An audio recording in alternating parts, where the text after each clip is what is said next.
Ricardo ya fue presentado antes de su exposición principal. José Manuel Salazar, a partir del 1 de junio, asume el cargo como director regional de la OIT para América Latina y el Caribe, con nivel de director general asistente. Actualmente ocupa el cargo de director general asistente para políticas con responsabilidad global y antes de eso fue director ejecutivo para empleo del 2005 al 2013. Don Eduardo Lizano, expresidente del Banco Central durante 12 años, economista líder de las reformas económicas de los últimos 30 años, actualmente es presidente honorario de la Academia de Centroamérica.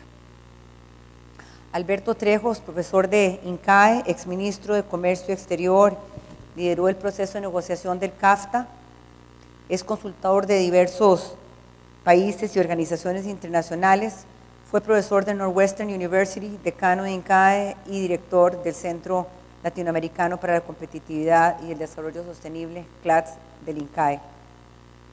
Y Andrés Rodríguez Cler es actualmente profesor en la Universidad de California at Berkeley y es director del programa de investigación en comercio del Centro Internacional para el Crecimiento de ese centro de estudios.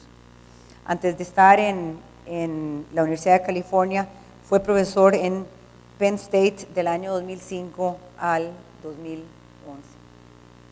Vamos a comenzar tomando como punto de partida lo que Ricardo nos presentó hace unos minutos sobre esa forma de ver lo que está o lo que no está en una economía y que permite mayores puentes de crecimiento. Y en particular, yo quisiera dirigir una pregunta a Alberto en particular, porque Alberto no solamente estuvo en COMEX, sino que fue presidente de CINDE, y Ricardo nos mencionaba un tema que es importante. O sea, los países tienen multiplicidad de conocimiento y de zonas con diferentes niveles de complejidad, y en Costa Rica podemos ver que hay una que es quizás la más evidente, que es la de lo que llamamos las zonas francas y lo que no son zonas francas. En zonas francas vemos que hay aparentemente más conocimiento, hay más letras, y pareciera que en el resto de la economía hemos acumulado menor cantidad de letras, que las capacidades son más limitadas y la articulación entre esos conocimientos además es muy débil. Y bueno, y de hecho, un poco relacionándolo con algunas cosas que mencioné en la introducción, a algunos les preocupa que algunas empresas incluso estén moviendo algunas operaciones fuera del país, a países de Centroamérica. Entonces la pregunta ante esta dualidad de zonas con más letras y zonas que parece que tienen menos letras, zonas de más productividad con zonas de menor productividad, la pregunta que uno se hace de entrada es si lo que vemos en el país de ese movimiento o riesgo de movimiento de empresas hacia otros países, es decir, se nos mueven a árboles que no queremos que se nos muevan, es parte de un proceso natural, llamémoslo de cambio de ventajas comparativas, o si en efecto lo que estamos más bien es desaprovechando oportunidades de conectarlas, de mover los monos y las capacidades de unas zonas a otras. Pregunta más complicada. A mí me parece, para empezar con la última cosa que dijiste, que nosotros hemos vivido desde hace mucho tiempo, una cosa que es normal en cualquier economía que crece, que es que conforme vas llegando a ciertos niveles de productividad, entras a ciertas actividades, es claro que esas fijan costo y las actividades más sencillas, de menos letras, puede que perdas competitividad en ellas por una cosa buena. El país llegó un momento en que era tan productivo en otras cosas que dejó de ser competitivo en ciertas ramas de textiles o en ciertas ramas de productos básicos. Sin embargo, lo que ha pasado recientemente me parece que va, desgraciadamente, en la dirección contraria. Algunas de las empresas que se han ido del país están entre las más complejas, no entre las más simples. Número uno. Número dos, teníamos altos niveles de desempleo y mucha capacidad ociosa productiva cuando esas empresas se fueron. Lo que quiere decir que no es que se están yendo porque cuando los recursos escasean, las mejores ganan la competencia por esos recursos. Coincidió con un momento de baja utilización de los recursos. Y tercero, porque uno ve que hay una serie de debilidades productivas que afectan a todas las empresas que se han ido haciendo más grandes. Y si esas debilidades se van haciendo más grandes, pues entonces lo que tenemos es empresas que están saliendo, no porque otras están entrando, no porque avanzamos, sino porque estamos retrocediendo. En los últimos años, en términos de costo, nos hemos hecho mucho menos competitivos por la apreciación del tipo de cambio. En los últimos años, el histórico problema en energía se hizo más grande. Algunos problemas en el sistema educativo se hicieron más grandes, no más pequeños. Un país de escasa infraestructura logró retrasar su ya significativamente lento proceso de crear infraestructura, y algunos problemas institucionales los hemos ido agravando. Y entonces no me parece que es lo mismo que se vayan las empresas más sencillas cuando crecemos mucho, entramos a actividades complicadas. Lo que nos pasó, si se quiere, a finales de los 90, en algún momento de la década pasada, de lo que está pasando ahora. José Manuel, yo en un libro que usted editó, usted menciona una tipología desarrollada en cuanto a la estructura de aprendizaje, conocimiento de una economía por parte de Nubler, que me parece que podría relacionarse con lo que nos mencionó Ricardo, y ahí en ese libro se plantean cuáles son algunas rutas, sobre todo relacionadas con el tema educativo, para poder hacer que este conocimiento o esta capacidad de aprendizaje pueda materializarse en un país. ¿Cómo podríamos en Costa Rica ver un proceso de mayor capacidad de desarrollo, de una mayor capacidad de aprendizaje? Sí, buenas tardes, muchas gracias y muchas gracias por la invitación, un gran gusto estar aquí. Bueno, esto es una perfecta conexión con la presentación de Ricardo, y ahora lo comentaba brevemente que lo que presenciamos, me parece, esta tarde es realmente toda una nueva perspectiva que ha surgido de Ricardo y sus colegas, pero también tiene una tradición fuerte en economía que viene atando toda una serie de, tal vez, cabos sueltos, pero realmente suma a una visión diferente, muy moderna, muy cuantificada, como vemos, con estos mapas, con el árbol, con el espacio de productos, etc. Y que nos invita a pensar de una manera nueva. Y creo que lo más nuevo en esto es el tema de ver el desarrollo productivo como desarrollo de capacidades. Llámense árboles, monos, diferentes metáforas que uno pueda utilizar aquí, pero son capacidades de las empresas. Pero hay algo que yo creo que es fundamental y que quiero un poco rescatar, y es que esa es una visión de que en el fondo el proceso de crecimiento y la pregunta del crecimiento y de los obstáculos al crecimiento es una pregunta de cómo aprende una sociedad. Y verla, como fue, Ricardo, usaste el término, el saber hacer colectivo. Entonces esto nos desvía de la idea de que aprender es ir al colegio, ir a la escuela. Ricardo fue clarísimo en decir, no, el aprendizaje a hacer cosas, la competitividad, la productividad, total que es más importante lo que se aprende tácito, sin saber, el ejemplo aquí del tenis y todas las cosas que hasta son difíciles de explicar, pero la gente las aprende. Y entonces, ¿a dónde ocurren estos procesos de aprendizaje? Y la respuesta es que ocurren en varios lugares simultáneamente. Ocurren, por supuesto, que en el sistema de formación de educación formal y en los sistemas de formación vocacional, por supuesto, siguen siendo importantes, pero hay que ponerlos en perspectiva, porque ocurren también a nivel de empresa, y eso es fundamental. ¿Cómo aprenden las empresas? Y entonces ahí, bueno, hay toda una conversación de aprender en el trabajo, depende si la empresa es pequeña, mediana, grande. Las empresas más grandes tienen mucho más inversiones en trabajadores, tienen alianzas con centros de formación vocacional, etc. hay toda una dimensión de aprendizaje que es en las cadenas productivas. Entonces ya no hay que ver nada más cada empresa sola, sino sus alianzas.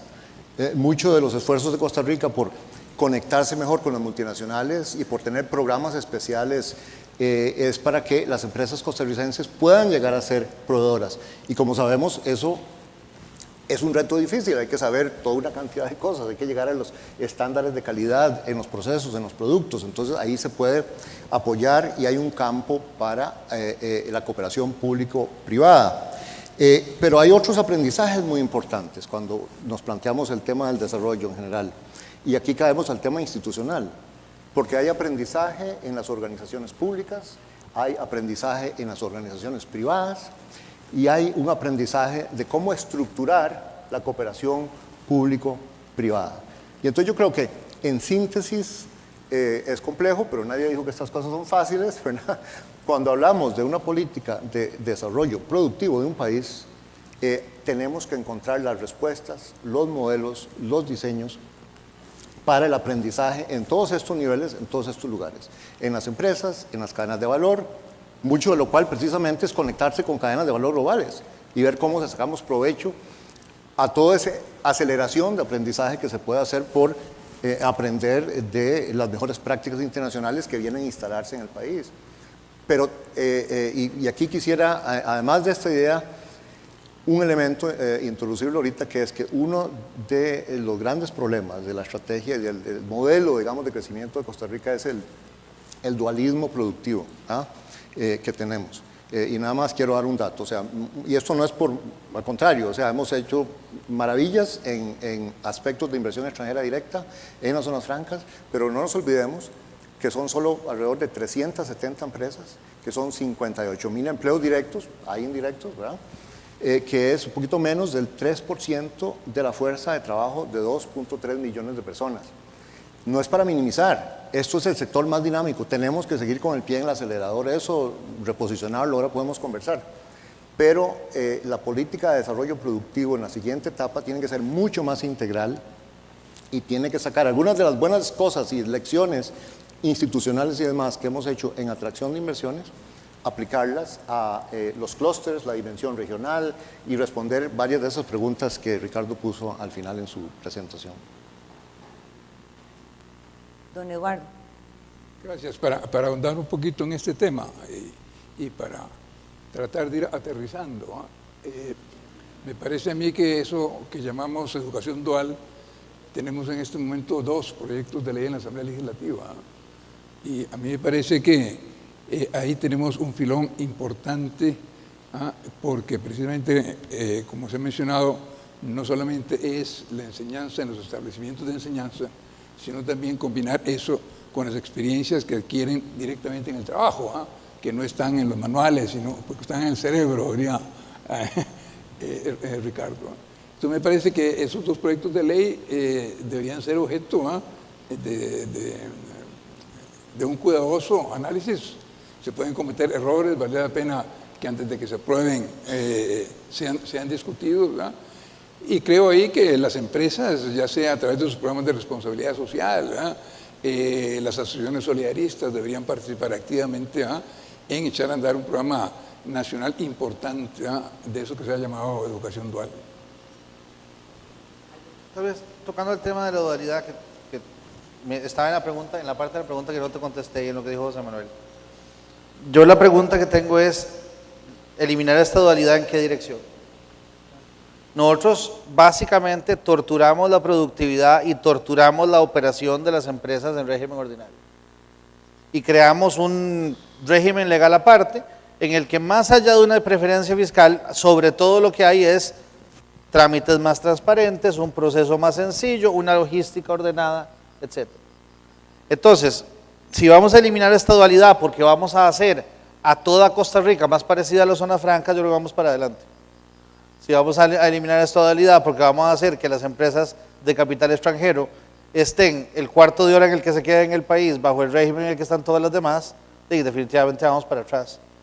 Tenemos una serie de dualidades que son muy complicadas. Tenemos una dualidad en los trabajadores, tenemos una capacidad como país de generar oportunidades de empleo en esas actividades más complejas, de más letras, etcétera, etcétera, y parece que tenemos un pedazo de la población que tiene acceso a ella, otro pedazo de la población que no tiene acceso a ella. Un problema más complicado es que la parte de la población que no tiene acceso a ella incluye mucha gente en la que se invirtió mucho, por muchos años, en educarla. Simplemente le educamos en lo que no era y de la forma que no era. Eso se puede argumentar de mil maneras, ¿verdad? Y además tenemos regiones de una forma y en la región central que es mucho más desarrollada. Esas dualidades deberíamos estarlas trabajando. La dualidad entre régimen legal o no, me parece que de la luz que deberíamos estar viendo es el crecimiento ha estado de los chiquitos quieren dormir en el cuarto donde no les pegan. Y si uno tiene que pagar esta calidad de Estado a esta tasa, pues la gente que tiene movilidad no va a querer estar en esa calidad de Estado. Temas del sistema educativo que preocupan, no sorprende, porque creo que es una cosa que pasa en muchos países, ver que suben los años de escolaridad, sube la inversión en educación y no sube el efecto. No necesariamente porque la educación no sea más productiva, sino por la manera como hacemos esto. Los ticos, por ejemplo, le metimos 2 puntos del PIB a cuánto gastamos en educación, subiéndole los sueldos a los mismos profesores en las mismas escuelas, con los mismos reglamentos. Eso hubiera sido muy sorprendente que generara más productividad. Tenemos un aparato educativo que no está conectado a lo productivo del todo. Tenemos oportunidades para los chiquitos que saben X e insistimos en formar chiquitos en hacer Y. Segundo problema. Un problema que a mí me preocupa más parecido a lo que mencionaba Ricardo, y con esto cierro esta intervención, es en lo que las empresas llaman soft skills, una serie de habilidades que los trabajadores tienen de innovar, de trabajar en equipo, de comunicarse, de aprender de sus errores. Medición tras medición tras medición nos dice que los ticos somos fuertísimos en esto y que cada año de universidad nos lo va debilitando y debilitando y debilitando. Y al final de la universidad ya no somos fuertísimos, sino que somos promedio. Y cuando uno ve el proceso educativo y las habilidades de las que estamos diciendo, francamente no le sorprende que el aparato educativo, en vez de estarlas fortaleciendo, esté debilitando. Sí, gracias. No, quería en este momento una breve intervención siguiendo lo que dijo don Eduardo. El tema de la educación dual y el tema de la formación vocacional.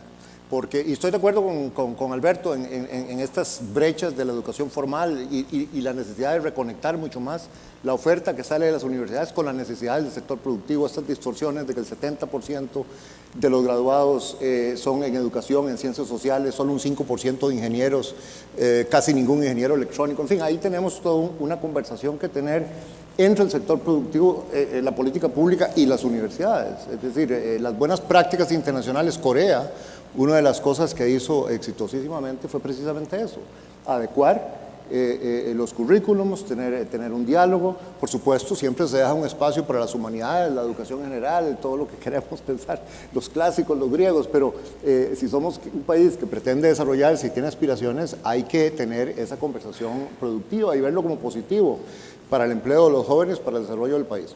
En formación vocacional también se caracteriza por desconexiones, y eso es el colmo, y no somos excepción en América Latina, que un sistema que precisamente se supone que es para crear el tipo de perfil técnico que requieren las empresas, esté desconectado de muchas necesidades del sector productivo. Bueno, eso es una conversación larga, en parte es por estas organizaciones públicas casi monopólicas, centralizadas, grandes, con este enfoque de comprar los equipos, entrenar a la gente allí y gastar el dinero, que es bastante por los impuestos que reciben y demás, y luego graduarlos para el lugar de trabajo. Por eso es que en realidad el esquema que internacionalmente está probado, que funciona, que es efectivísimo y demás, es el tipo de formación dual como el de Alemania, como el de Suiza, el de Austria, Dinamarca, etc. Y no crean que es una cosa, se dice, que es imposible de importar de alguna manera. Es posible importar muchos componentes, muchos elementos.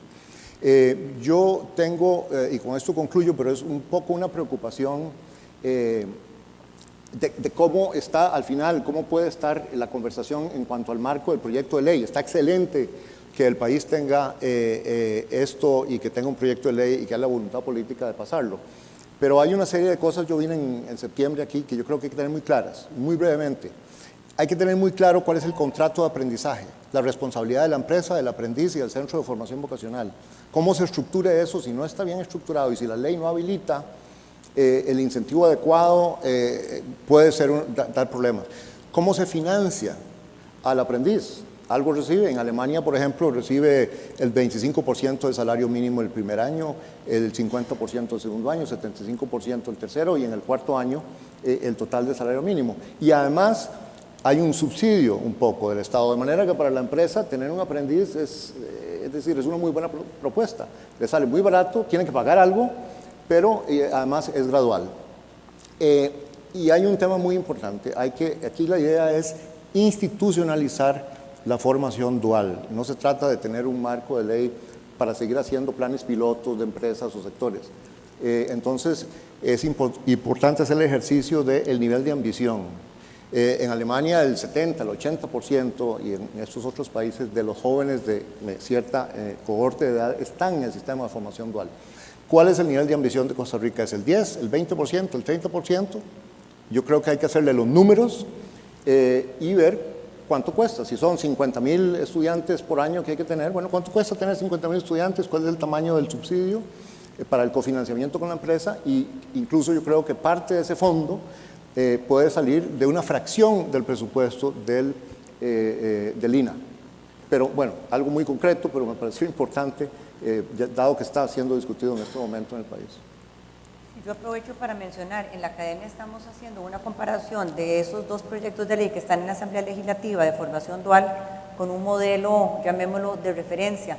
Precisamente a través de ahí hemos visto que hay una serie de omisiones. Cualquier cosa que se apruebe en este momento de esos proyectos serían un modo flaco de comenzar un verdadero sistema dual. Yo creo que hay que ponerle atención a esos pilares que mencionabas del contrato de aprendiz, del financiamiento, etcétera. Ricardo, mencionaste que dentro de las posibilidades para hacer mayores conexiones, sobre todo a los insumos que tienen costos fijos muy altos, uno puede hacer, como no es viable hacerlo todos los insumos a todos los lugares, una posibilidad es conectar algunos lugares a todos los insumos.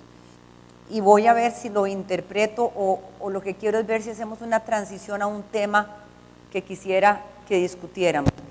Y es que si esto que mencionás, conectar algunos lugares a todos los insumos, no solo tiene que ver con lugares físicos, sino con la posibilidad de tener lo que se han llamado las políticas sectoriales o políticas verticales o focalizadas. Es decir, que uno diga, como tenemos recursos limitados y no puedo hacer todo, ni todo es rentable socialmente, si tengo que concentrar como país los esfuerzos en hacer mejor la conexión en ciertas zonas o en ciertos sectores.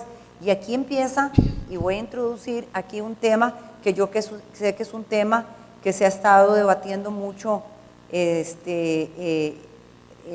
internacionalmente, y es las bondades, pero también los riesgos de las llamadas políticas sectoriales o focalizadas, donde se hace o algunas intervenciones de mercado o se proveen algunos insumos públicos solo a ciertos sectores.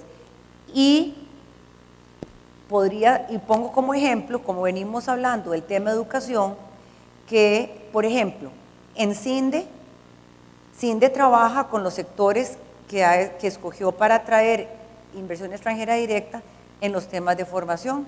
Trabaja con el INA, con los colegios técnicos y desarrollan el currículum para formar personas como contadores que saben la contabilidad con US GAAP, porque es lo que usan las compañías americanas, o para formarlos en algún tipo de desarrollo de software. Es decir, ahí hay una política focalizada, se está dando un insumo a un lugar. ¿Cómo ves esto como una forma de moverse a este proceso de conectar algunos lugares o algunos sectores? Yo creo que haces una pregunta fundamental. Si las políticas deben ser horizontales, verticales, etc. Déjame volver a mi metáfora de Scrabble.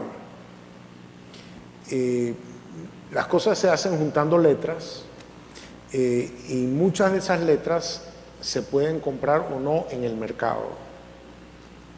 Y a veces no están en el mercado, a veces sí están en el mercado. Pero otras de esas letras son por razones profundas o por razones de acuerdo social, son provistas por el gobierno. O sea, el gobierno se tomó la responsabilidad de proveerlas o son un bien público natural, entonces siempre los gobiernos tienen que proveerlas. Son muchas. Los gobiernos, y a mí me gusta decir que están caracterizados, los gobiernos son, ¿qué es un gobierno? Bueno, mira, mi síntesis de qué es un gobierno es algo así como 10 a las 6 páginas de legislación, millones de páginas de legislación, y unos ciertos 10 a la 3, ciertos miles de entes públicos. Y entre las cosas que dicen esas páginas de legislación y las cosas que hacen esos miles de entes públicos, está si el ecosistema está o no está para una cierta industria. O sea, si proveyó las letras que entran en hacer ciertas palabras. Todas las letras que van a hacer ciertas palabras que el gobierno se tomó la responsabilidad de proveer y no proveyó, hace que todas esas palabras no sean factibles en Costa Rica. Algunas de esas letras son vocales que entran en muchas palabras. Esos son lo que tú llamas políticas horizontales. Algunas otras son como la letra Q o la letra X, etcétera. Entran en algunas palabras y no en otras, en pocas palabras, etcétera.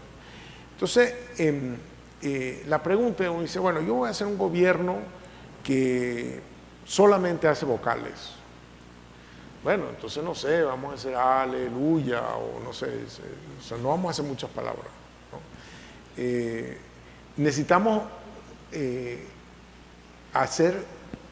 ofrecer todas las letras que van en las palabras que son factibles.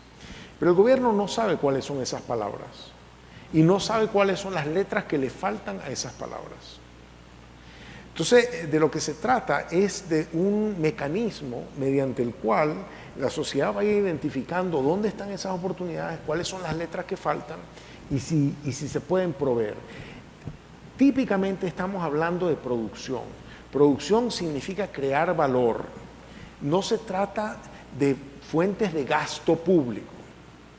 Se trata de ese valor que después va a pagar el impuesto a las ventas, el impuesto sobre la renta, va a pagar, o sea, estás hablando del valor presente neto de los ingresos futuros del Estado.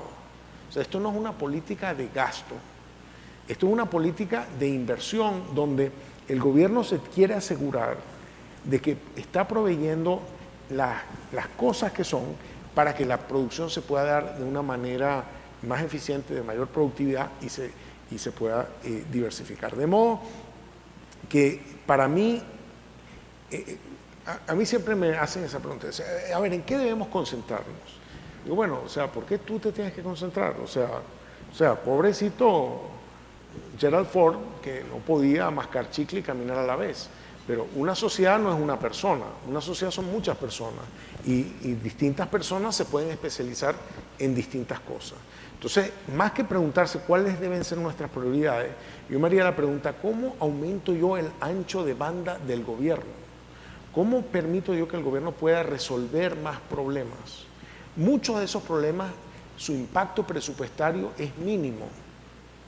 Muchos de esos problemas, su impacto presupuestario es mínimo. Lo que ocupan es ancho de banda del gobierno. Y si le presto atención a ti, no te puedo prestar atención al otro. Bueno, pero es que el ancho de banda es barato. Entonces, aumentemos el ancho de banda.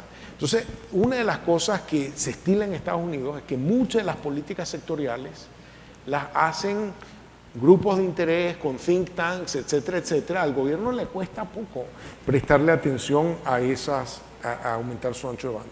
Entonces yo creo que de lo que se trata es de convocar a la sociedad, abrir una ventanilla, que si alguien viene y dice, mira, yo creo que el país tiene un futuro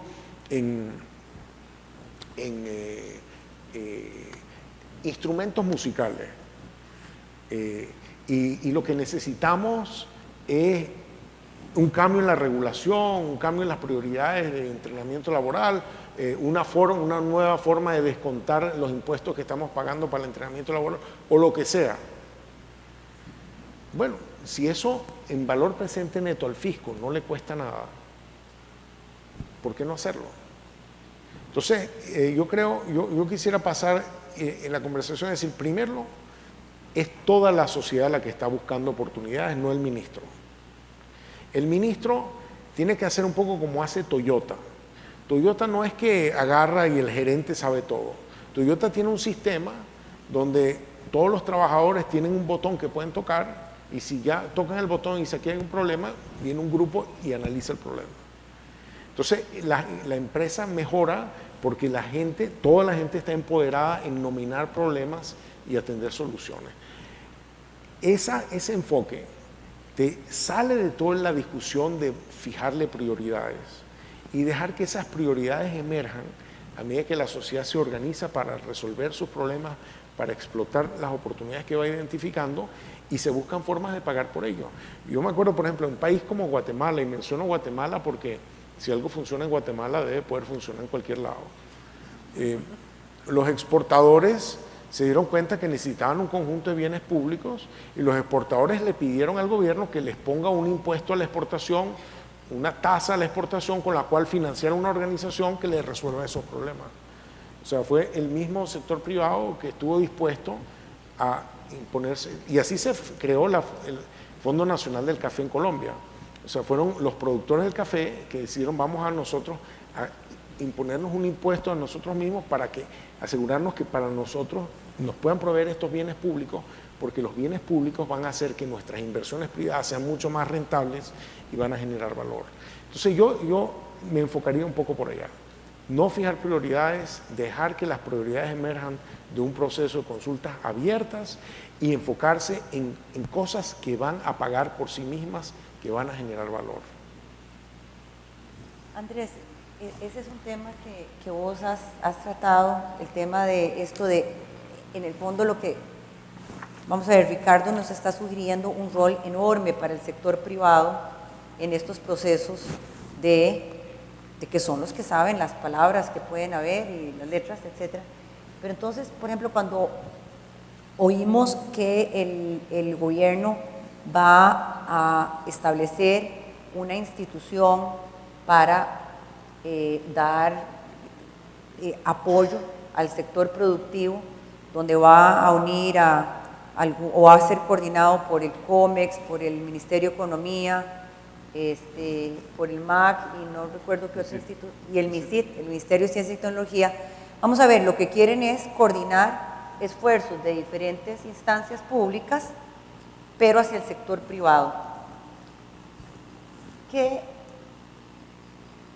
herramientas o qué elementos de diseño serían indispensables para que una organización de estas funcione bien? Y digo, no a nivel de detalle del organigrama, sino de diseño, de cómo evitar que sea una organización que vaya a meterse en cosas que no le competen o en cosas donde puede desperdiciar recursos, sino más bien cómo podemos aprovechar el conocimiento del sector privado para que este tipo de esfuerzos puedan fluir. Bueno, tal vez antes de tratar de decir algo sobre esa pregunta tan difícil que me hiciste, echar un poquito atrás y amarrar con lo que decía Ricardo, el país está en una época de transición. Por muchos años el modelo de desarrollo del país fue la apertura y la atracción de inversión extranjera, y la esperanza era que ese proceso por sí solo llevara a una serie de beneficios que se derramaran al resto de la economía. Igual con las exportaciones, parte de la idea no solo es generar empleo directo en las exportaciones y la especialización, sino que la conexión con el resto del mundo genere conocimiento que luego se vaya al resto de la economía. Lo cierto es que eso no es tan fácil, desgraciadamente. No es, y lo hemos visto, Costa Rica se ha beneficiado de esa apertura y de esa inversión extranjera directa, pero los beneficios no han ido tan lejos como uno hubiera querido.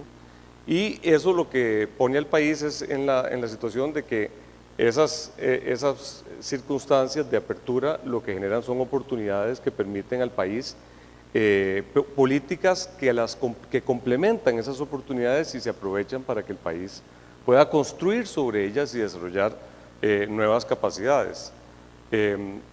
Y esto es esa transición de pensar en que la política de desarrollo ahora se va a hacer un poco más difícil.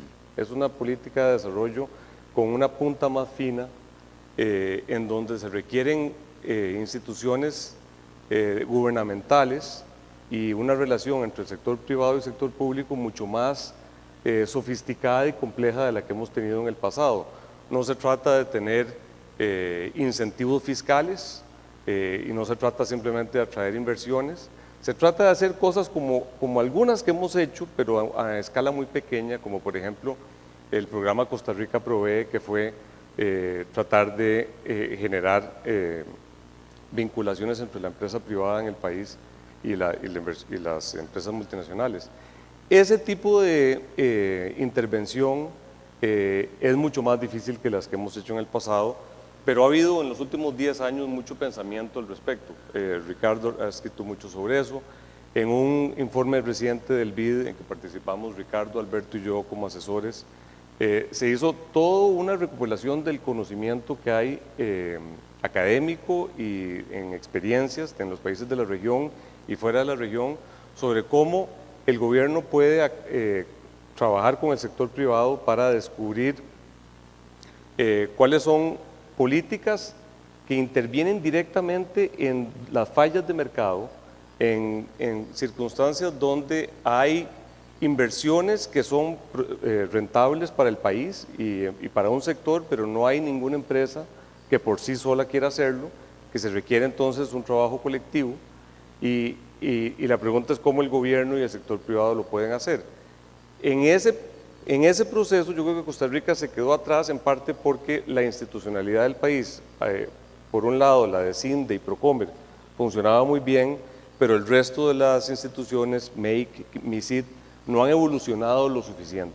Y entonces surge esta idea de esta institución, de esta agencia. Yo no había oído de eso antes de hoy, me parece muy interesante. Me acuerdo cuando estábamos en gobierno que lo que hicimos fue aquel programa Impulso, que era un esfuerzo para tratar de coordinar empresas y agencias e instituciones gubernamentales. Era muy difícil y fue un proceso que fue temporal y no siguió. Lo que hay que hacer es pasar a algo más duradero, más institucional. No tengo algo muy en detalle que pueda decir sobre eso, pero sí decir que me parece que es hora de tener una institución de ese tipo que se puede modelar sobre los éxitos de Procomer y CINDE y muchas otras instituciones de ese tipo en el mundo que pueden servir de base para hacerlo. Don Eduardo, usted no es muy creyente de las políticas sectoriales. En pocas cosas soy creyente. ¿Usted prefiere o asumo, o le pregunto, para no asumir, que es preferible concentrar al país en mejorar las políticas horizontales que beneficien a todos, obviamente orientado a mejorar la competitividad y la productividad, antes que meternos en afinar la punta y ver cómo se apoya más a un área o a la otra, independientemente del diseño que se haga? Compártanos un poquito su pensamiento sobre esto que hemos conversado en varias ocasiones. Efectivamente, a mí me parece que lo que se llaman medidas o políticas horizontales tienen mi preferencia. Ahora, en algunos casos resulta un poco inevitable tener también algunas políticas verticales. Vamos a ver, es muy difícil tener políticas horizontales químicamente puras, ¿verdad? Hay medidas horizontales que afectan a muchos sectores, pero que hay algunos que se quedan por fuera, ¿verdad? Entonces, es difícil, ¿verdad?, diseñar políticas que sean solamente horizontales, habrá algunas, ¿verdad?, pero va a ser inevitable el tener que focalizar en algunos casos, ¿verdad? Pero hay políticas muy generales como la política cambiaria que estamos viendo hoy en día, bueno, que eso afecta tanto a todos los sectores exportadores como los sectores importadores, ¿verdad? Bueno, y que tienen un impacto de carácter general, ¿verdad? Hay sistemas de educación generales, ¿verdad?, primaria y en gran parte secundaria, bueno, que afectan prácticamente a toda la población del país, ¿verdad?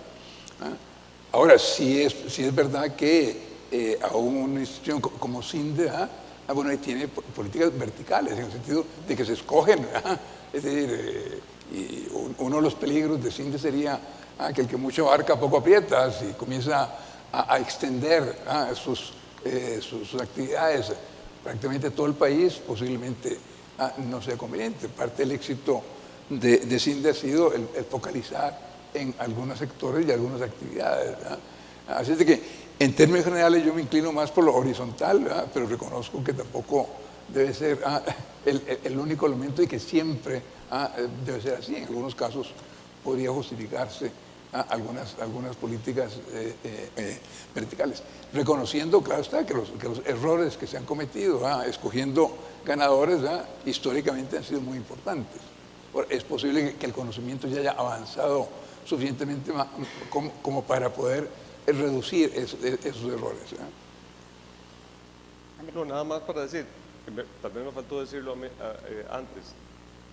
Creo que pueden coexistir una política vertical o políticas de intervenciones que tienen un componente vertical sin la necesidad de escoger ganadores. Y de hecho yo creo que esa discusión de escoger ganadores y después la discusión que sigue, que son cuáles son y cómo se escogen y tener la lista de ganadores, es una gran distracción que se puede perfectamente evitar y hacer un proceso en el cual se trabaje con los sectores que propongan intervenciones que se vean que se pueden hacer, que son efectivas, sin necesidad de preguntarse que vamos de antemano a decidir que estos sectores van y estos no. De hecho, José Manuel, perdona, y Alberto. Sí. Vamos a ver, yo espero no estar en una minoría aquí, pero me parece Lo que que vas a decir, estás en una minoría de uno. no deberíamos ya estar teniendo mucho esta discusión, en mi opinión. Si entendemos un poco, considerando lo que acaba de decir Andrés, de que ya no se trata aquí de las políticas de mano pesada, de subsidios, de que se está escogiendo a alguien para entregarle una gran cantidad de dinero a una empresa o un grupito de empresas. Aquí se trata más bien de todo este concepto de los clústeres y de generar un juego cooperativo entre empresas, un proceso de aprendizaje, como bien lo explicaba Ricardo, colectivo. Porque nadie sabe de antemano, no se trata de tener la política de antemano ex ante que vamos a hacer esto, aquello, lo demás allá, más bien es reunirnos, más en una economía tan pequeña como el costarricense, ver a dónde aprieta el zapato, a dónde están los obstáculos, qué obstáculos hay que remover, qué cosas le toca al sector privado, qué cosas le toca a las universidades, si hay unos cuellos de botella en calificaciones, pues resolverlos también. Bueno, claro que parte de esa conversación va a derivar en algunos insumos que claramente son requeridos, insumos que van a costar algún dinero, o sea que no hay que ser tampoco ingenuo. Al final de cuentas, cuando uno arma un juego así alrededor de un clúster, pues va a haber que hacer algunas inversiones, pero no todo es necesariamente solo alrededor de las inversiones.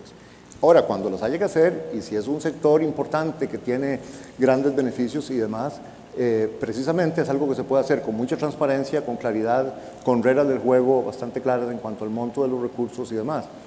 Pero la verdad es que ya hemos venido haciendo eso muy selectivamente en el pasado. Bueno, si hablamos de productos tradicionales, no tengo aquí que recordarle a nadie que hemos tenido una política para café, que hemos tenido una política para banano, que ha tenido una política para turismo. Toda la política de atracción de inversiones ha sido sumamente selectiva y que bien, y ha funcionado. Es decir, comenzamos con ciertas empresas de alta tecnología, pero no solo alta tecnología. microchips y electrónicos, y luego nos ampliamos ahora a un clúster de productos y instrumentos médicos, y está saliendo muy bien. Bueno, y entonces hay toda una conversación, hay estudios, hay una secuencia de cosas que hacer para ir haciendo crecer ese clúster. Ahora tenemos una conversación, y enhorabuena, cuáles sectores de servicios apostarles, construir sobre los call centers, entonces los business processing outsourcing y los information technology outsourcing y los servicios médicos. Bueno, todo eso es selectividad, todo eso es clusters. Yo acabo de estar, y con esto concluyo, hace un mes visitando el País Vasco. Es impresionante. Lanzaron una política de clúster súper agresiva a partir de contactos con Michael Porter y demás, a principios de los 80, y han logrado maravillas. Es la zona más industrializada de toda España, junto con una parte de Cataluña. Por ejemplo, en el clúster automovilístico, de los 70.000 empleos de España en todo el país, 35.000 están en el País Vasco. Estuve visitando el clúster automovilístico, las plantas de colaboración que tienen, los lugares de Research and Development. Hay una entidad parecida a CINDE que se llama el SPRI. Me explicaron, me reuní con la gente de los clústeres.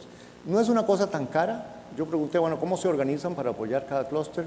En algunos casos es una persona, en algunos casos 2, en otros 3. Hay cofinanciamiento del sector privado. Básicamente son los costos de coordinación, de reunirse, y luego de coordinación con las instituciones para resolver los insumos y demás que se requieren. Yo creo que no deberíamos tener temor. Se ha aprendido mucho de cómo hacer estas cosas, de evitar los riesgos de captura y demás, que son reales. No los quiero minimizar, pero hay muchas experiencias muy exitosas, y creo que es definitivamente el rumbo para el futuro. Alberto. Sí, me parece que en este tema, y de nuevo, fue muy interesante en ese proyecto en el que estuvimos Ricardo, Andrés y yo, ver que todo el mundo arrancaba con el mismo miedo y con la misma advertencia. América Latina tiene una historia de hacer política sectorial pesada muy mal en el pasado. Y entonces, desgraciadamente, muchos países se fueron completamente al otro lado del péndulo, entonces no hagamos nada. Y obviamente hay políticas sectoriales que son necesarias. Y prácticamente toda la gente que pasó por este proceso, su primer párrafo era: no vaya a creer que estoy empujando las locuras del pasado. Y luego, bueno, por supuesto que estamos haciendo mucho más cosas sectoriales, y hay mucho más cosas sectoriales inteligentes que hacer que aquellas locuras que hacíamos en el pasado. Me parece, por ejemplo, que todo el trabajo de los monitos, ¿verdad? Que tan interesante que se ha ido desarrollando con Ricardo a lo largo de los años, es una muy buena manera de cómo describir además cómo piensan sectorialmente algunas buenas instituciones. En el caso de CINDE, la selección sectorial siempre ha sido que queda cerca de lo que ya tenemos. Ya sabemos que Costa Rica puede hacer esto. Bueno, ¿qué se le parece en algún sentido relevante? Como para pensar ahí dónde hacer, claro, política muy poco distortiva, ¿verdad? Son recursos muy suaves los que se ponen, pero al final política sectorial al fin. Me parece que, sin embargo, no podemos olvidarnos de dos cosas, más allá de que, por supuesto, este tipo de política vertical o sectorial tiene un lugar importante el día de hoy. La primera es que cuando tenés problemas horizontales del tamaño de algunos de nuestros problemas horizontales, eso debería llevarse buena parte de tu primera atención. Y la segunda es, este es el mensaje más político, ¿verdad? Pero en este país no es escasa la añoranza por aquellas locuras que América Latina hizo en los años 50. ¿Verdad? Entonces me parece que la otra cosa que está clara es que los 6, lo que hemos querido decir es, hablando de un tipo de política sectorial que es mucho más liviana, mucho menos distortiva, mucho más, voy a decirlo así, inteligente, que las locuras que tu país y el nuestro hicimos en aquel entonces, y a las cuales no les faltan abogados en la discusión política costarricense. Fíjate lo siguiente, alguien inventa un teléfono celular, entonces ahora sería bueno adoptar el teléfono celular. Lo que pasa es que el teléfono celular usa espectro, entonces hace falta asignar el espectro, hace falta definir derechos de propiedad sobre el espectro. Eso es política vertical. ¿Le hace daño a alguien que se definan derechos de propiedad sobre el espectro? Yo sé que los problemas en que se metió el presidente Miguel Ángel Rodríguez cuando quería haber una segunda empresa de telefonía celular, el país le pareció eso un escándalo. Bueno, eso es política sectorial, pero que no le cuesta nada a nadie, que de pronto genere ingresos fiscales, pero que hace falta definir si un sector se va a desarrollar. Hay muchos sectores que solamente se pueden desarrollar si el gobierno define ciertas cosas. La minería necesita derechos de propiedad de minería. Las medicinas necesitan derechos de propiedad de las patentes o lo que fuera. Si yo voy a tener una industria de carne de res, tengo que tener un mecanismo para controlar la fiebre aftosa. Entonces, hay muchas políticas que solamente benefician entre comillas, a una actividad particular, pero es que esa actividad se va a desarrollar, va a pagar sus impuestos y demás. O sea, es un bien público que ellos están necesitando y en el presupuesto eso no vale nada comparado con... O sea, el presupuesto se va en educación, en salud, en servicio de deuda, etc. Aquí estamos hablando de pullas, esto no es donde vamos a ajustar el presupuesto. Entonces, sencillamente se trata de la capacidad de escuchar y resolver problemas. Y yo creo que si me piden dinero es otra cuestión. Pero si no me piden dinero, hablemos de los temas, porque hay muchas cosas que resolver que son verticales. O sea, no habría un sistema bancario sin una ley de banco, no habría un sistema de seguros sin una ley de seguros, no habría agricultura sin vialidad rural. O sea, muchas actividades requieren cosas relativamente específicas de esas actividades y aquí hace falta de todo, aquí hace falta generar todos los bienes públicos para sostener esas actividades.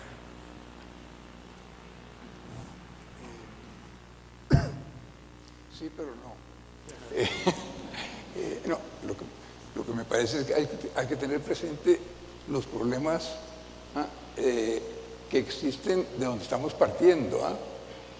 Bueno, es que si usted ve el panorama actual, usted tiene empresarios que se oponen a un puerto de contenedores, y usted tiene empresarios que tienen rentas en actividades agrícolas específicas. Bueno, usted tiene monopolios privados en las líneas de autobuses, bueno, etcétera, etcétera. Bueno, y es de ahí donde tenemos que partir, ¿verdad? Codesa hubo que cerrarla porque los empresarios se posicionaron de Codesa. Bueno, entonces era simplemente privatizar utilidades y socializar pérdidas, ¿verdad? Bueno, me parece que esas lecciones no se pueden olvidar, ¿verdad? Bueno, y está muy bien que haya habido adelantos y experimentos y experiencias que se hayan hecho en otros países, y ojalá que lo podamos hacer, ¿verdad? Pero a mí me parece que tenemos que tener presente, ¿verdad? Con la materia prima con que estamos trabajando y lo que existe en el país. Es decir, no estamos arrancando de cero, ¿verdad? No estamos arrancando ya de una serie de estructuras existentes que están funcionando, ¿verdad? Muchos de los trámites no se eliminan porque hay empresarios que eliminar esos trámites significa que es más facilidad entrar a ese negocio. Bueno, y hay empresarios que no quieren que otros entren al negocio. Entonces se obstaculiza el eliminar trámites. Con mucha frecuencia eliminar un problema es resolver un problema a unos, ¿verdad? Pero la solución de ese problema es darle problemas a otros, ¿verdad? Bueno, entonces eso me parece a mí que no podemos echarlo al olvido, sino que me parece que lo tenemos que tener presente. Déjame sugerir una tarea para la agencia. Y esto es un problema general que enfrentan los países. Si vamos a permitir que la gente defina problemas, proponga soluciones, se analice esas soluciones, necesitamos una agencia que tenga la capacidad de saber si alguna reforma está o no está en el interés público, ¿no? Si estos son rent seekers o si hay algo que está en el interés público de por medio.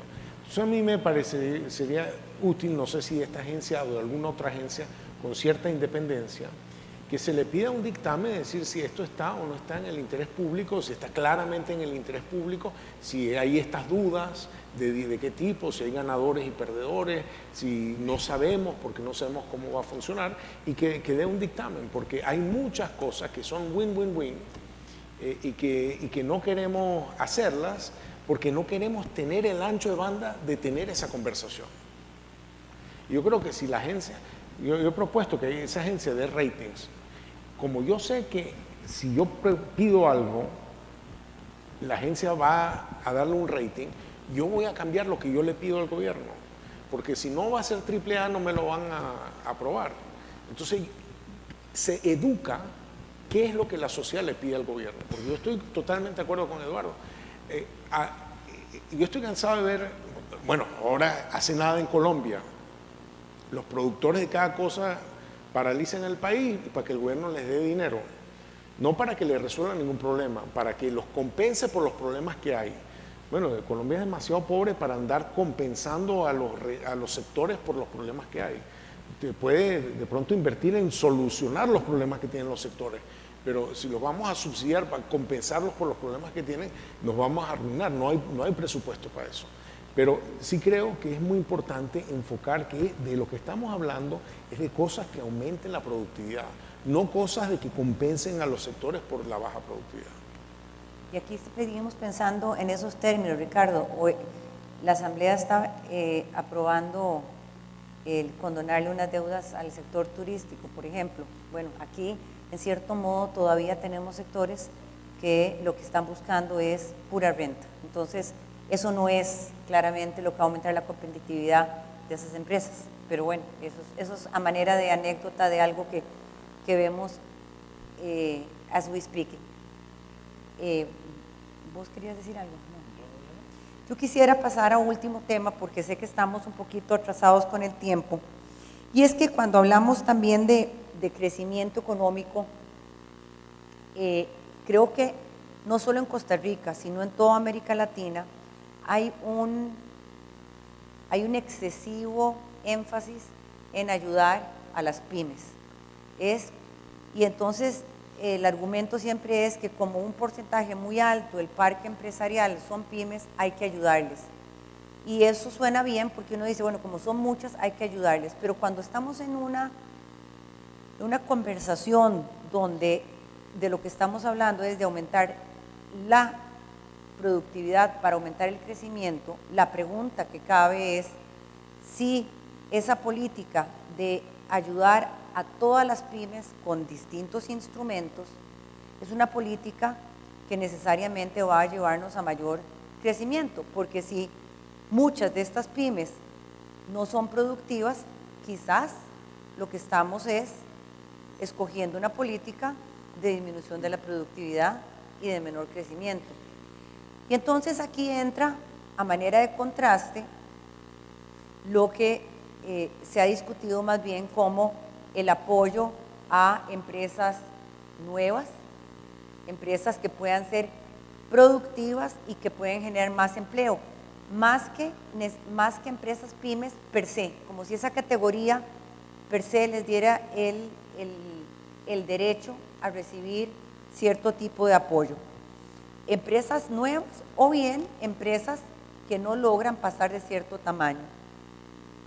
Andrés, yo sé que es un tema que le has dado algún pensamiento y nos gustaría conocer un poco cómo ves esto, esta discusión de una política general de pymes vis a vis una política más bien donde lo que podamos apoyar son empresas productivas, nuevas o que se han quedado pegadas por algunos problemas, pero que tienen potencial de productividad y crecimiento. Lo planteaste muy bien. En realidad, una anécdota es que en el programa Impulso teníamos un componente importante de apoyo a las pymes. Y esa experiencia me hizo ver lo difícil que era esa tarea. Y la idea de que el gobierno va a dar apoyo para que miles de pequeñas empresas se hagan más productivas, cuando uno se lo plantea así, resulta muy difícil pensar que eso puede ser efectivo. Y cuando a partir del gobierno me fui al BID y ahí veía esa discusión sobre pymes, empecé a ver que en realidad más bien lo que se tenía que plantear era no las pequeñas empresas, sino las empresas jóvenes, las nuevas empresas, y cuáles son los obstáculos para que las nuevas empresas lleguen a crecer. Y en ese proceso se desarrolló mucha literatura académica sobre cómo la baja productividad en países se explica, sobre todo en manufactura, en buena medida porque los recursos no están asignados en las empresas más productivas, sino que se quedan muy dispersos en una gran cantidad de pequeña empresa que es muy poco productiva. Y la pregunta es por qué esos empleos no se reasignan de esas empresas de poca producción, poca productividad, a empresas modernas grandes. En parte, y aquí hubo una conversación con Ricardo en la mañana sobre eso, hay varias ideas. Hay un estudio importante del BIDE en el 2010 que lo que decía era que los impuestos que se cobran primero de una forma que son progresivos y las empresas a medida que se van haciendo más grandes van pagando más y en segundo lugar las empresas en la medida que se queden pequeñas pueden evadir los impuestos. Entonces la estructura tributaria es una que castiga el crecimiento de las empresas. Y eso se ve en países como India y México, donde las empresas nacen y luego se quedan pequeñas.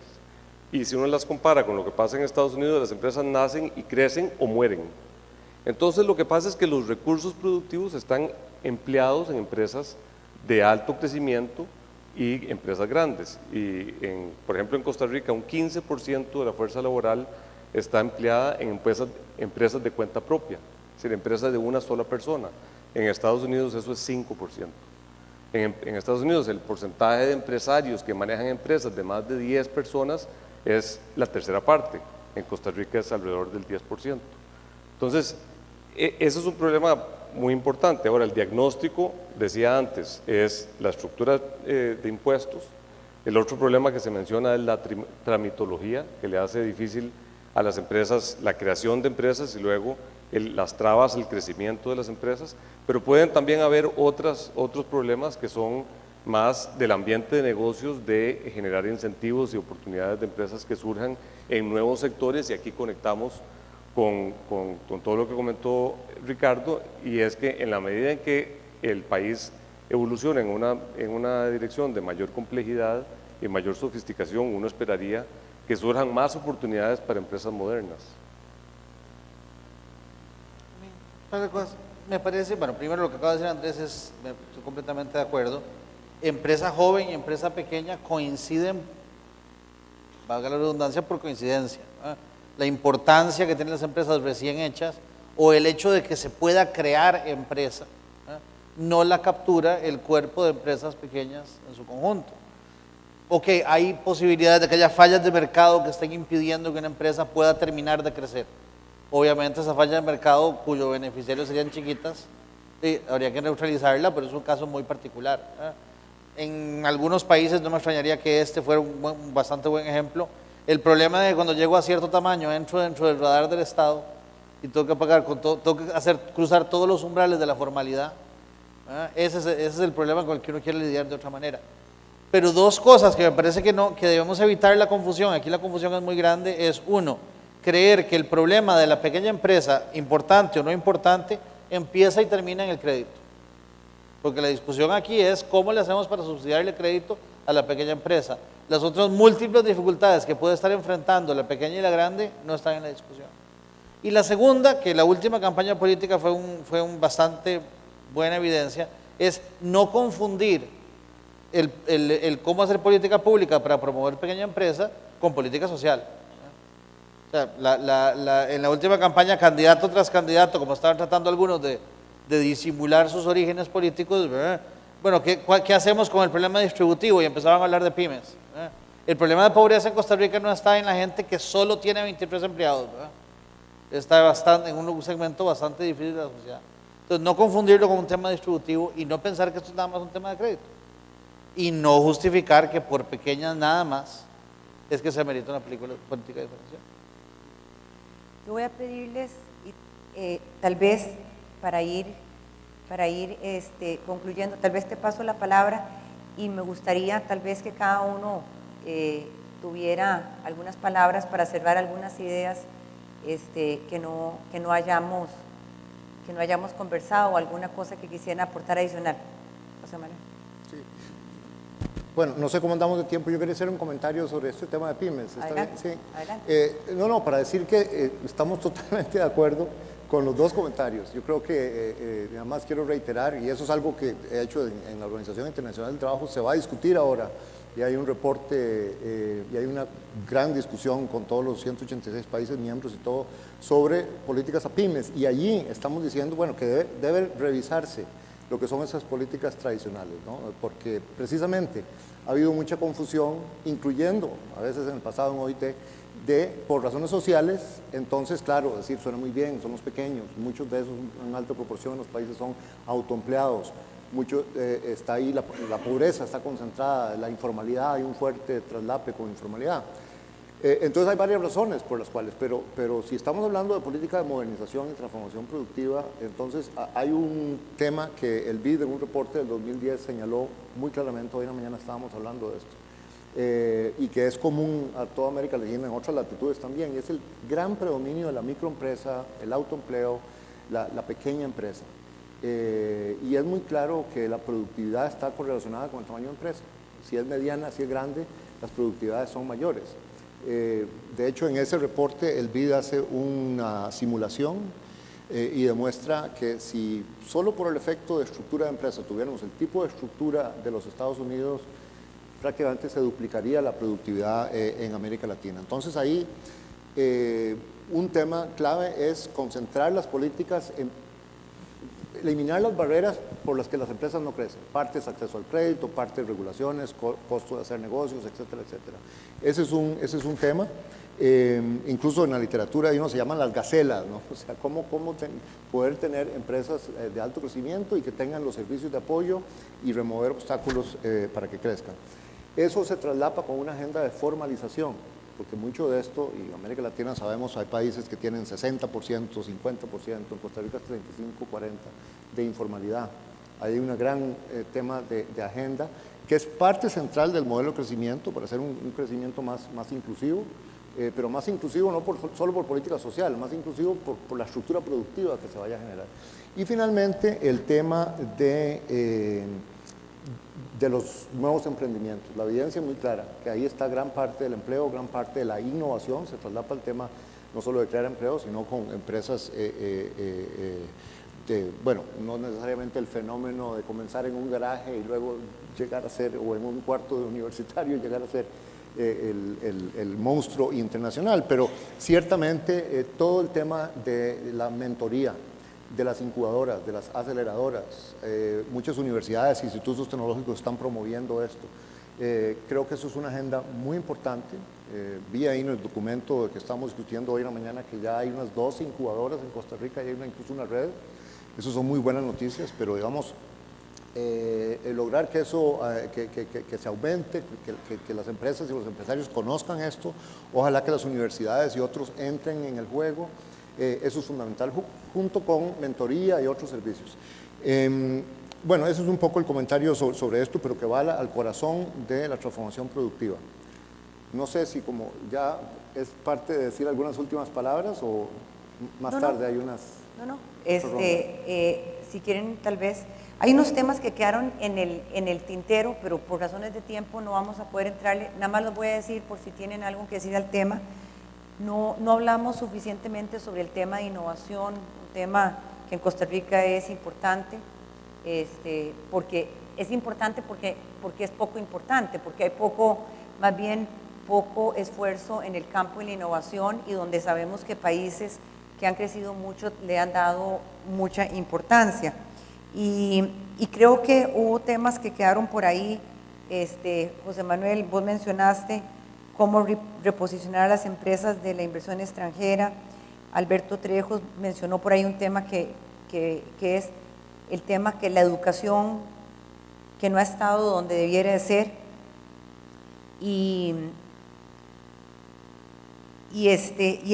algunas cosas generales sobre qué tipo de condiciones son totalmente necesarias y que no tenemos todavía, son las vocales del alfabeto, a dónde estamos muy mal en estas vocales del alfabeto. Yo nada más les pediría 2 o 3 minutos de algún pensamiento o alguna cosa que quisieran agregar para poder terminar esta discusión. Con la idea de que después de eso vamos a ir a un receso y volver para que quienes nos acompañan nos planteen preguntas o comentarios. Andrés. Yo nada más voy a aprovechar para rescatar, creo que hemos hablado de varios temas importantes en que creo que estamos en acuerdo. La educación dual, la importancia de las políticas productivas, horizontales y verticales, el tema de las pymes y los emprendimientos. Pero un par de temas que mencionó Ricardo que me parece que son bastante importantes es el tema de la planificación urbana y las grandes distorsiones, ineficiencias y el desaprovechamiento de las ventajas de la densidad de capital humano que se dan en las ciudades, que son parte importante del descubrimiento, de la innovación, de la generación de nuevo conocimiento y crecimiento, que se pueden dejar de desaprovechar porque la gente no se puede juntar en un lugar porque, por la forma como las ciudades están funcionando. Eso me pareció que era una idea muy importante, que es una de esas políticas que es súper difícil porque requiere la coordinación de muchas instituciones, pero creo que es importante volver a eso. Y el otro es el de la migración, la idea de una política más abierta para traer cerebros de afuera que vengan a complementar las habilidades de Costa Rica y que les permita una mayor complejidad, no solo porque la generamos nosotros, sino porque la importamos y ayudamos a que el país pueda ir llegando a más lugares del bosque. Me parece que también es otra que vale la pena rescatar. Bueno, yo primero, desgraciadamente, don Eduardo, a mí nos toca el rol de locales, de recordarle a todo el mundo que ponga esto en perspectiva del debate nacional, ¿verdad? Porque desgraciadamente, insisto, el país, que lo que ha logrado no es poco, que no es fácil, tiene que trascender de la discusión actual, que es si lo deshacemos y vamos a buscar en Rumanía o en Yugoslavia en los 50 los libros de texto de cómo desarrollarse, otra vez, que ya lo hicimos una vez, o si lo completamos y enfrentamos las muchas debilidades y las muchas tareas no por hacer. Me parece que es obvio que todos estamos claros en que lo que hay que hacer es montarnos sobre lo hecho, pero el debate nacional no lo tiene tan claro. Dicho eso, el otro tema que quería rescatar, un tema que tocó Ricardo, lo acaba de tocar Andrés, y es el hecho de que tenemos que pensar en estos temas de regionalidad y de geografía un poco más. Yo no sé si, dado el tamaño de Costa Rica, el número óptimo de centros o de ciudades es 1, perfectamente posible que lo sea. En todo caso, en la realidad en este momento lo que tenemos es 0, porque es una ciudad muy ineficiente en su manera de ser y de conectarse para adentro y de conectarse con el resto. Pero sí es cierto que un tema regional bien manejado puede que signifique muy pocas ciudades que centralicen muchas cosas, pero donde no haya barreras tan grandes entre esa ciudad y el resto del país. Nosotros tenemos inequidades regionales que son particularmente grandes, y sobre todo cuando tomamos en cuenta que estamos hablando de 300 kilómetros, cuando uno ve los números de Limón, cuando uno contrasta el resto versus la zona central, es claro que ahí hay un tema, y es un tema del cual no nos salvamos por chiquitos, número 1, y un tema en el cual también estamos pasando mucho menos tiempo que deberíamos estar pasando. Don Eduardo. Para añadir el tema de la migración, me parece que es importante no solamente lo que usted ha dicho, sino me parece importante también desde el punto de vista nacional el hecho de tener un ejército de reserva al otro lado de la frontera, en donde tenemos ahí un influjo no de cerebros, pero sobre todo de brazos desde el punto de vista económico, y que claro está que es un elemento importante, sobre todo si hablamos de aumentos de productividad, del coeficiente de Gini, de las desigualdades de niveles de ingreso. Bueno, y que eso va a ser permanente, digamos, en un futuro previsible. Lo que más le interesaría a los sindicatos costarricenses es de que Nicaragua crezca muy rápidamente. Y parte de la política salarial de Costa Rica se decide en Managua desde ese punto de vista. Y entonces a esos niveles de mano de obra poco calificada, bueno, ahí vamos a tener una presión permanente sobre el mercado laboral costarricense, que puede tener ciertas ventajas, sobre todo de crecimiento económico puramente, pero desde el punto de vista de productividad, desde el punto de vista de distribución del ingreso, eso es otro cantar. Y me parece que es un elemento que no lo hemos todavía incluido suficientemente en el análisis, ¿verdad? Sí, bueno, un poco, tal vez un par de comentarios sobre el tema de la innovación, que no hemos hablado muchísimo. Yo creo que realmente eso es gran parte del futuro. O sea, tenemos que ver que yo creo que el tema aquí de banda ancha es fundamental, ¿no? Así como está todo esto de las pymes, de los startups, de los sistemas empresariales, pero también al sector más sofisticado en lo que es atracción de inversiones, la siguiente etapa, y no es solo para el sector más sofisticado, o sea, el tema de la innovación es también aplicable a todo tamaño de empresa. Los datos y las brechas que tenemos son enormes, ¿ah? Estamos en 0.4% de investigación y desarrollo, la mayoría estatal, y la mayoría es realmente más investigación que desarrollo, muy poco de aplicación comercial. El sector privado, que en otros países es el que más invierte, aquí invierte muy poco, en parte por la falta de mecanismos, por la falta de fondos, etcétera. Se relaciona mucho con el tema de los recursos humanos y recursos humanos especializados, de manera que hay una agenda importantísima también en la parte educativa. Y bueno, y aquí una reflexión un poco a nivel de con quién estamos compitiendo, y lo dijiste muy bien, aquí lo que realmente tenemos que ver es lo que está pasando en Asia, ¿ah? En términos del posicionamiento de Costa Rica. En China, Tailandia, muchos de los países asiáticos, la India misma, están en los últimos 15, 20 años se ha duplicado, más que duplicado el número de doctorados, de graduados de universidades, etc. Hay una nueva geografía de calificaciones. Y son calificaciones altas, ya no estamos aquí hablando de las calificaciones para productos intensivos en mano de obra, sino cosas muy sofisticadas, es decir, para el tipo de inversiones que en la siguiente etapa Costa Rica quisiera proponerse atraer, que sean departamentos de investigación y desarrollo, aspectos más sofisticados en los mismos clústeres que ya estamos trabajando o en otros nuevos.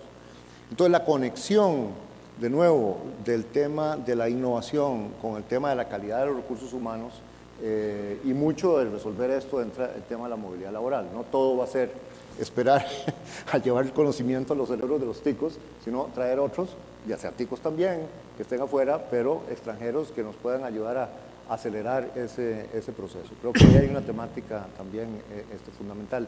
No hemos hablado, y no es que yo quiera hablar de esto, pero nada de estas cosas, aunque algunas son baratas, lo de los clústeres, la coordinación y demás, pero se van a necesitar inversiones públicas, infraestructura, o sea, muchas de estas cosas requieren fondos y claro que es preocupante cómo se ha venido estrujando por el desarrollo fiscal del país las inversiones de capital, pero bueno, eso no quiero abrir una caja de Pandora, pero ese tema está ahí también. Mira, yo creo que quiero dejar dos reflexiones. La primera es que lo que queremos, la pregunta que estamos haciendo en cierto sentido es ¿qué debe hacer Costa Rica? No qué debe hacer el gobierno de Costa Rica. El gobierno de Costa Rica es un ente más, es la sociedad costarricense. Y hay muchas cosas para transformar al país que no van a venir del liderazgo del gobierno, van a venir del liderazgo de la sociedad, incluida el sector privado. Entonces a mí me parece muy importante discutir cómo el sector privado puede ayudar a transformar a Costa Rica. Y aquí me parece que hay unas experiencias que a mí me parecen realmente sorprendentes. A mí me encantan experiencias, antes mencioné Guatemala, ahora voy a mencionar República Dominicana por de nuevo el mismo principio, que si yo digo que algo funciona en Singapur, todo funciona en Singapur, pero si algo funciona en República Dominicana, eso sí es informativo, porque ¿no? Ahí en la segunda ciudad más grande de República Dominicana, en Santiago de los Caballeros, en la región del Cibao, hay un grupo de empresarios muy comprometidos con su ciudad, porque como son la segunda y demás, que se reúnen con regularidad y piensan en grande en su ciudad. Me sorprende lo grande en lo que piensan en su ciudad. Entonces, tienen dos tipos de actividades. La primera es que ellos deciden que, bueno, nuestra ciudad no tiene un buen hospital de primer mundo, un hospital como Dios manda. Entonces vamos a hacer un hospital con fines de lucro, donde todos aquí vamos a invertir con fines de lucro para que sea financieramente sustentable. No estamos pensando que eso nos va a hacer rico, pero que nos va a hacer mejores porque queremos tener un buen hospital, porque si nos enfermamos vamos para ahí y de pronto ese hospital podría ser turismo médico, etcétera, etcétera. Hicieron su hospital. Después se dijeron, mira, esta ciudad está muy mal conectada al mundo, necesitamos un aeropuerto. Vamos a construir un aeropuerto, vamos a hacer nuestro aeropuerto. Y tuvieron que luchar como 2 o 3 años con el gobierno para que el gobierno le deje el permiso a hacer el aeropuerto. No que le den los terrenos, nada. Ellos tenían todo, lo único que, la licencia de tener su aeropuerto. Después se dijeron, mira, nosotros tenemos todos nuestros clientes al norte y tenemos que ir al sur a montar las cosas en un barco para darle la vuelta a toda la isla para ir al norte, porque no tenemos un puerto en el norte. Entonces pidieron para que ellos tengan su propio puerto en el norte. Entonces ellos estaban realmente pensando de manera financieramente sustentable, meter su propio dinero para cambiar su ecosistema. Igualmente el sector privado transforma la productividad de las pymes, de esto y todo, a través de las franchises, de las franquicias, porque de una franquicia que es un know-how de cómo se hace un negocio, más una mezcla de la capacidad de mercadear, de hacer branding, etcétera, que permite que muchas empresas pequeñas funcionen con productividades mucho más elevadas. Hay las políticas de suplidores de la empresa, cómo la empresa puede transformar a sus suplidores exigiéndole calidad, dándole tecnología, etcétera, para que los suplidores mejoren su productividad. Hay empresas que están en el negocio de asegurarse que un ecosistema funcione mejor, que los agricultores reciban la semilla en el momento que es, que reciban los agroquímicos en el momento que es, que les compren la cosecha, que se les haga todo eso con financiamiento. ¿Y quién hace todo eso? Pues esa es la empresa como su idea de negocio. Eso es una cosa gigantesca hoy en Argentina, en Brasil, etcétera, promovida, muy ideada por un grupo que se llama Los Grobo. Es una cosa que a unos isleños, unos canarios, se les ocurrió en Venezuela y aumentó enormemente la productividad en el campo, tanto así que Chávez los expropió.